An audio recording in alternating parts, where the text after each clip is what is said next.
भगवान के द्वारा ही ये सृष्टि की रचना हुई है, इसका पालन होता है, इसका लय होता है, वो विभिन्न रूप धारण किए हुए वही हैं। श्री सूत जी कहते हैं सृष्टि के प्रारंभ में कोई तारीख नहीं लिखी है कब किस दिन से प्रारंभ हुई। यह ऐसी अनिर्वचनीय माया है कि इसकी कुछ तारीखें नहीं होती।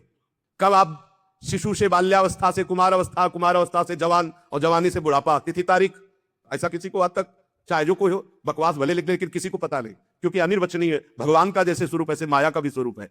तो सृष्टि के आदि में कब हुई, तारीख, संवत्सर, दिन कुछ नहीं, अनिर्वचनीय। भगवान ने अपने आप से अपने आप के लोगों के निर्माण की इच्छा की। जो ही इच्छा हुई तो महातत्वादि निष्पन्न 10 इंद्रियां, 1 मन, 5 भूत, ये 16 कलाएं प्रकट हो गई।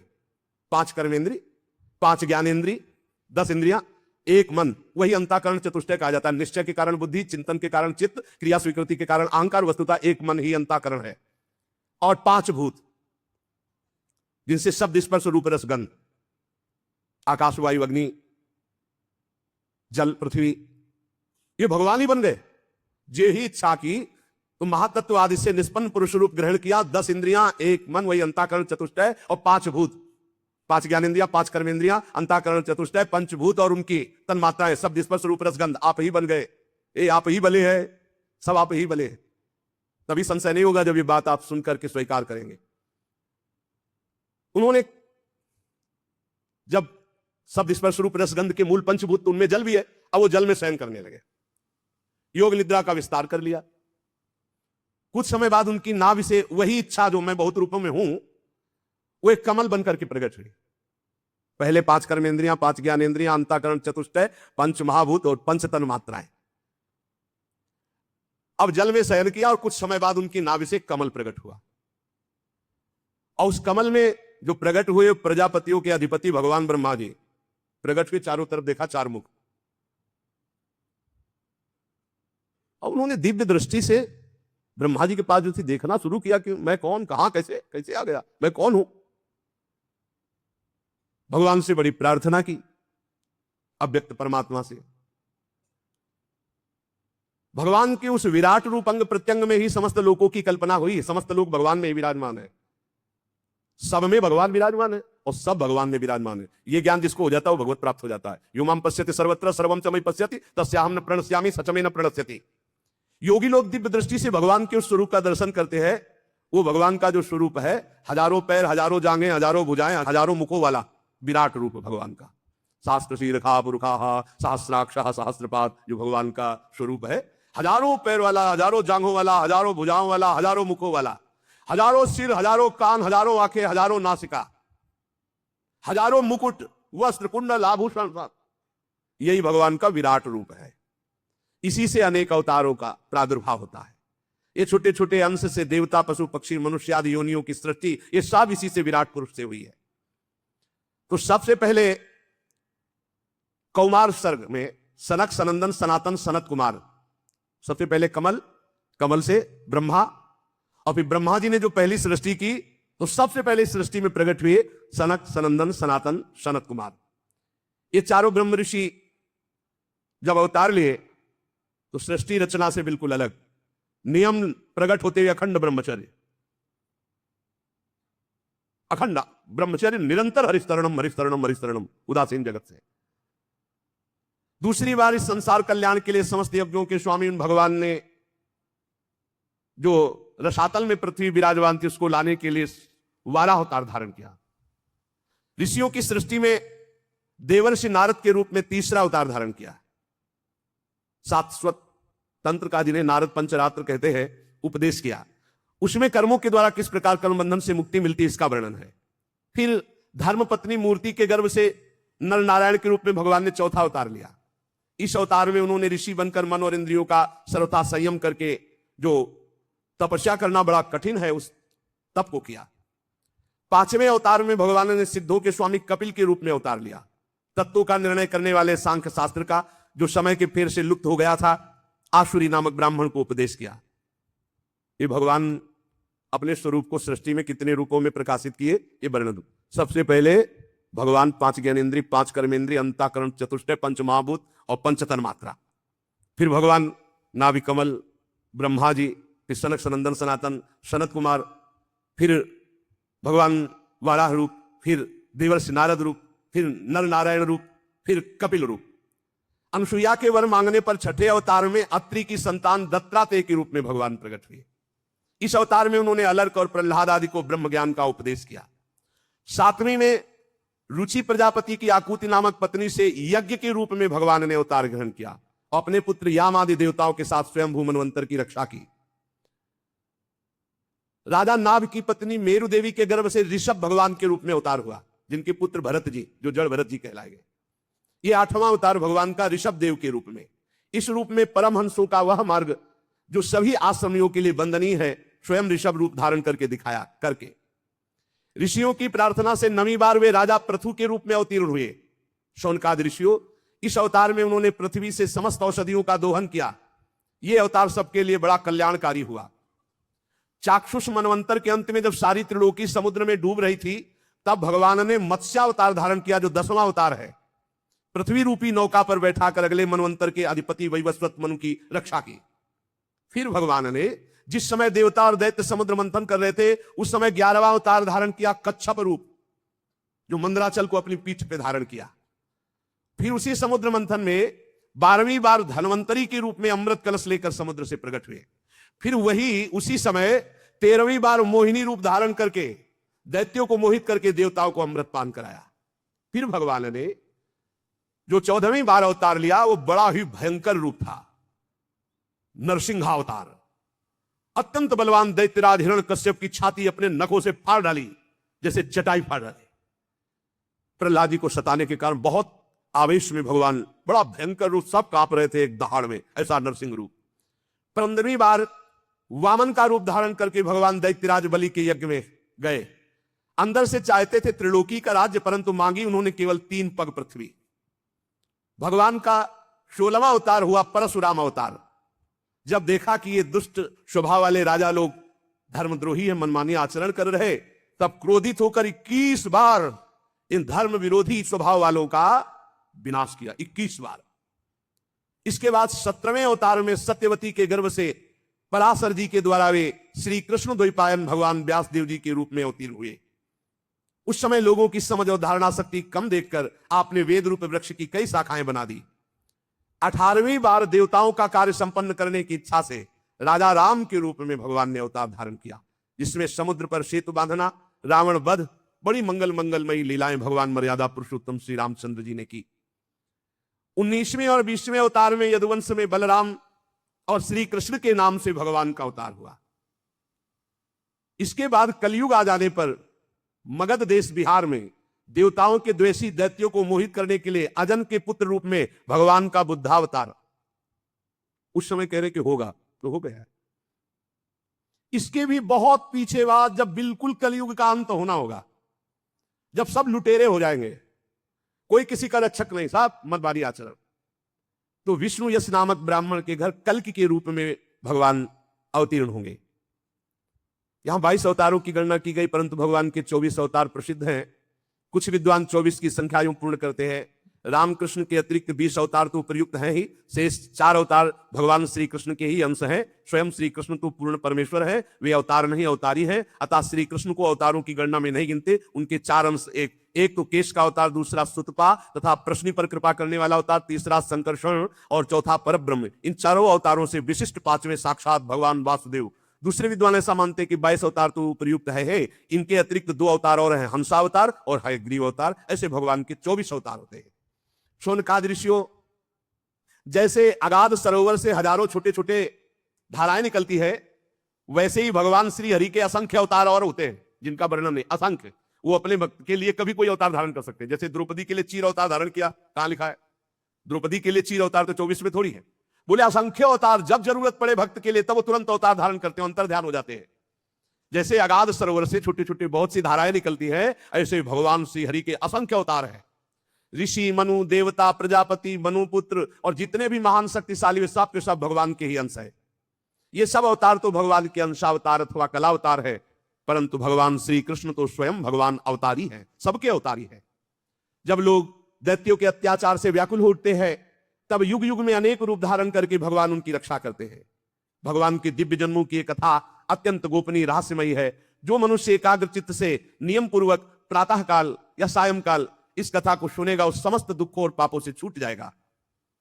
प्राकृत स्वरूप रहित चिन्मय भगवान का जो स्थूल जगदाकार रूप है, ये जगदाकार रूप भगवान ही है। ये उनकी माया के महतत्वादि गुणों से भगवान में ही कल्पित है। जैसे बादल वायु के आश्रय रहते हैं, धूसरपना धूल में होता है, परंतु अल्पबुद्धि मनुष्य बादलों को आकाश में और धूसरपने का वायु में आरोप करते हैं। ऐसे ही अविवेकी पुरुष सबके साक्षी आत्मा में स्थूल दृश्य रूप जगत का आरोप करते हैं। इस स्थूल रूप से परे भगवान का एक सूक्ष्म अव्यक्त रूप है, जो ना तो स्थूल की तरह आकार आदि गुणों वाला है और ना देखने में आता है, ना सुनने में आता है। वो सूक्ष्म से सूक्ष्म है। आत्मा का आरोप या प्रवेश होने से वही जीव कहलाता है। बात समझिए अगर पकड़ पा रहे हो। इस आकार आदि से अलग भगवान का एक सूक्ष्म रूप है, न देखने में आता है, न सुनने में आता है, न पकड़ में आता है। सूक्ष्म स्वरूप, उसी को आत्मा कहा गया है। और वही जब शरीराभिमान से युक्त हो जाता है तो उसी को जीव कहते हैं। और उसी शरीराभिमानी का बार बार जन्म मरण होता है। वो है कौन? वही है, वही है। बस ये बात समझना है। भगवत स्वरूप होकर भगवत लीला में जाया जाता है। भगवान का एक सूक्ष्म अव्यक्त रूप है, जिसका आकार आदि नहीं है, न देखने में आता है, न सुनने में आता है। वो बड़ा सूक्ष्म है। तो क्या कहते हैं उसको? बोले आत्मा। और जब वही आत्मा अपने स्वरूप को भूलकर देह भाव में आ जाती तो उसे कहते हैं जीव। और इसी जीव का बार बार जन्म मरण होता है।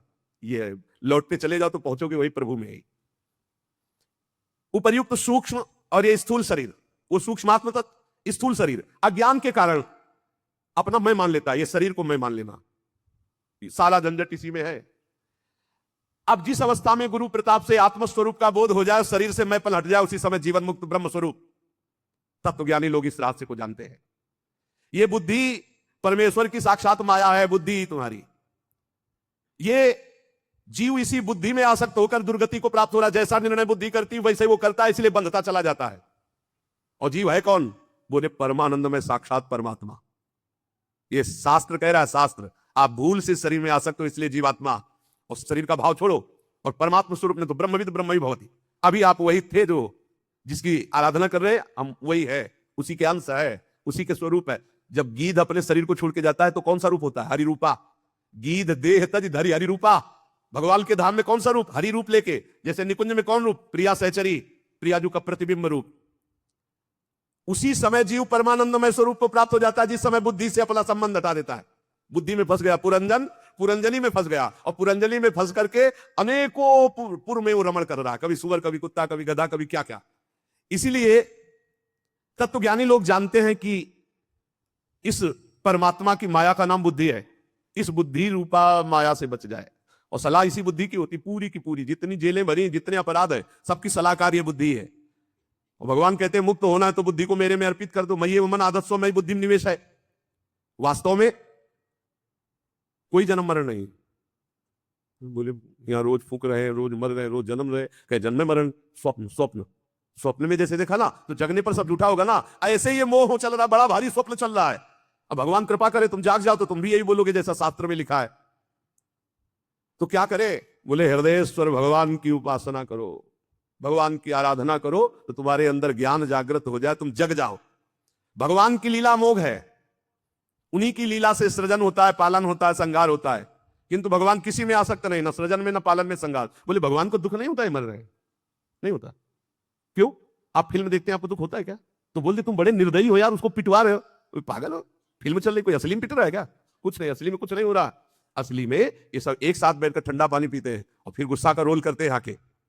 अच्छा ऐसा होता है? बोले ऐसा है, कोई असली में कुछ नहीं हो रहा है, बस असली में यहाँ कुछ हो रहा है। जगत नाटक वही भवा, वहां तो कम से कम 2-4 रोल वाले हैं। एक हीरो है, एक हीरोइन है, और एक विलियन, क्या कहते हैं, विलियन, हाँ वही, वो खलनायक है, और बड़े। और यहाँ एक ही सब कुछ बोला हुआ है। यहाँ पर्दा भी वही है, नाटक मंच भी वही है, डायरेक्टर भी वही है, और पात्र भी वही है, और दर्शक भी वही। कमाल का ये रहस्य रघुनाथ कर बेग ल जाले कोई, और जो जाले रघुपति कृपा तो सपने मोह ना होए। तो बोले भगवान को दुख नहीं होता?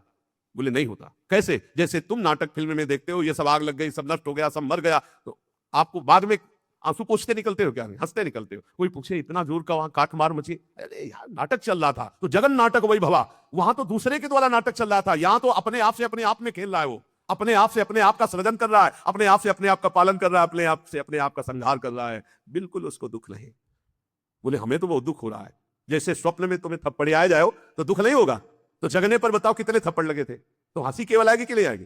काजा लाओ मलहम लगाना, स्वप्न में बहुत पिटाई हुई थी। पागल हो क्या, वो स्वप्न था, वो स्वप्न था। तो जेहि जाने जग जाए हेराई, जिस तत्व के जान लेने के बाद ये संसार खो जाता है। कैसे? जागे जथा स्वप्न भ्रम जाई, जो जगले पर स्वप्न का महत्व खत्म, ऐसे जागृत होने पर सृष्टि रचना पालन संहार सब खत्म। एक वासुदेवा सर्वमित समात्मा सुदुर्लभा, वही वासुदेव भगवान विराजमान है। ना कोई जन्मना, ना कोई मरना, ना कोई बढ़ना, ना कोई घटना, ये सब स्वप्न।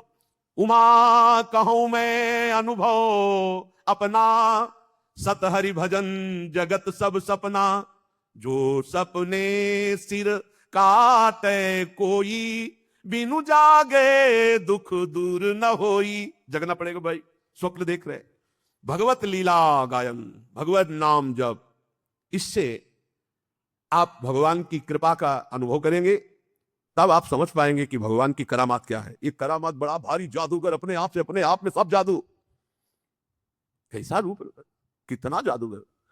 अगर माथे में नाक होती तो अलग पहचाना जाता, सबकी आंख एक ही जगह है, माथे के नीचे आंखें, आंख के नीचे नाक, नाक के नीचे मुंह, और इतने लोग हैं।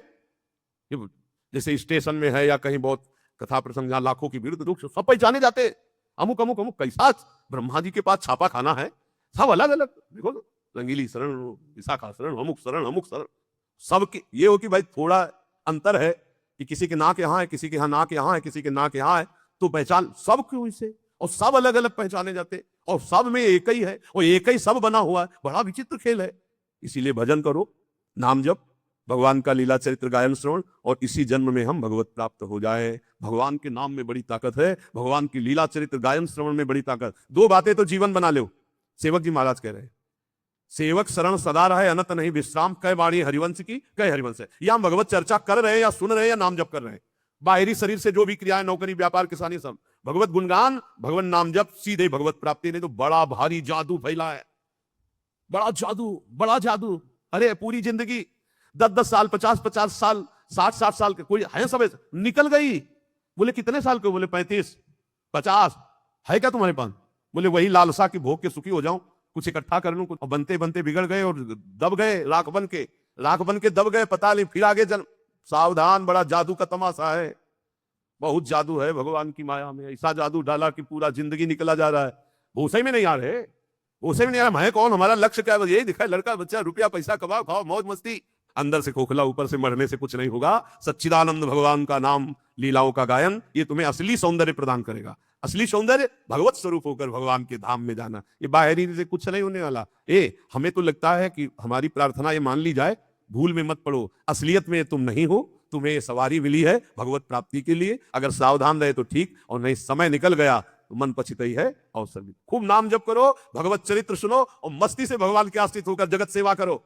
जिसको जो कर्तव्य मिला है, किसानी, व्यापार, नौकरी, राष्ट्र सेवा, समाज सेवा, परिवार सेवा, ये सब भगवान को प्रसन्न करने वाली, कहीं भागने की जरूरत नहीं। जो जहां हो वहीं भगवान के मानकर नाम जप करो, लीला चरित्र गायन श्रवण करो, भगवत प्राप्ति पक्की। कह रहे कि जिसके कान में भगवान की चर्चा चली गई, यमदूतों से यमराज जी कहते भूल कर मत जाना, उनकी तरफ देख मत लेना, क्योंकि भगवान की चर्चा सुन चुके। आप तो रोज सुन रहे हो, पर घड़े में छेद ना हो तो बहुत जल्दी भर जाएगा, और चलनी में गैया दो है तो दोष दैव को दे। ये छेद कुछ है, इनको बंद कर दो, तो ये जो कथामृत है ना, ये जो नामामृत है ना, ये उफान में आ जाए, और उफान में आ जाए तो सारे विकार नष्ट हो जाएंगे। एक बार हिम्मत करके निकलो भाई, हम सब भगवान की शरण में है, एक बार इस माया प्रपंच से निकलो, नाम जप निरंतर करते रहो, देखना आपकी आध्यात्मिक उन्नति कैसी होती। नाम जप पकड़ लिया, जीत गए, जीत गए पक्का। लीला चरित्र तो हर समय हम नहीं सुन सकते, हर समय नहीं गा सकते, हर समय सहयोग नहीं मिल सकता, लेकिन नाम हर समय, नाम और जब चरित्र सुनने और कहने का समय मिले, खूब उदार हृदय से सुनो और गाओ भगवान की लीला, तो कथामृतम तत्व जीवन।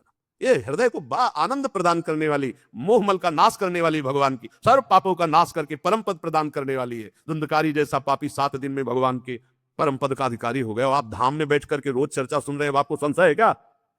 पर विमान तो यहाँ नहीं आएगा, यहाँ तो बस ऐसे जाना, दरवाजा खुला, अंदर गए। यहाँ विमान नहीं आएगा, विमान की आशा में मत रखना, यहाँ विमान नहीं आएगा। तो वृंदावन धाम है, बस ये वर्दी छूटी, पोशाक दूसरी मिली और श्री जी के पास चले गए। यही तो जाना है, यही पास में है, बस दरवाजा खुलना है। दरवाजा खुला, दिव्य वृंदावन चल सकी। अब यहाँ ऐसे 4 पार्षद विमान इस आशा में, वृंदावन धाम है, यही हम तो घर आ चुके हैं। अरे लाखों माला का जो भजन का प्रभाव बाहर है, एक मालक है, ये धाम है, यहाँ थोड़ी चर्चा, थोड़ा भजन, थोड़ा सत्कर्म, थोड़ा पुण्य, थोड़ी सेवा बड़ा लाभ प्रदान करती। कहां बैठ के सुन रहे हो? बोले वो नैमिषारण्य में सुन रहे, वो हरिद्वार में सुन रहे। ये सब भगवान के रचित तीर्थ है। नैमिषारण्य तीर्थ जानते हो क्यों? सुदर्शन चक्र के प्रभाव से। और यहाँ स्वयं भगवान लीलारत थे, है और आगे रहेंगे। प्रिया प्रीतम का घर है ये, बस ट्रांसफर हो गया, शरीर ये छूटा और निकुंज की पोशाक मिलेगी, चल सकी प्रियाजू के पास। अनंत जन्मों की सच्ची मानी हम भूल गए, जैसे पिछले जन्म में हमारे कौन माता पिता थे पता नहीं ना, बिल्कुल पता नहीं। ऐसे हमारे असली परिवार के जन है प्रिया प्रीतम। हम भूलकर माया में फंस गए। जिस समय आपको दृष्टि मिलेगी तो आप चिल्ला के रो पड़ेंगे, जैसे अपने माता पिता को पहचान ले तो कैसा लगता है। ऐसे असली आए मिले परिवार आपने, हरिहस कंठ लगायो, भाग बड़ो वृंदावन पायो। अब बस घर जाना है, अपने घर जाना है, और कुछ नहीं रह गया। समय व्यतीत करो, जीवन की श्वासें खत्म हो और अपने श्री जी के पास चलना। विश्वास पक्का रखना। विश्वास में डगमगाए तो साधन बल से नहीं है। हित दूर जो विश्वास है तब वही सुधर है बात, ना तर माया पंथ में फिरे जो टक्कर खार। निरंतर नाम जप करो और जितना बन सके उतना परोपकार करो, दूसरों का हित करो, बड़ा आनंद रहेगा। शेष चर्चा की। श्री राधा वल्लभ लाल की जय।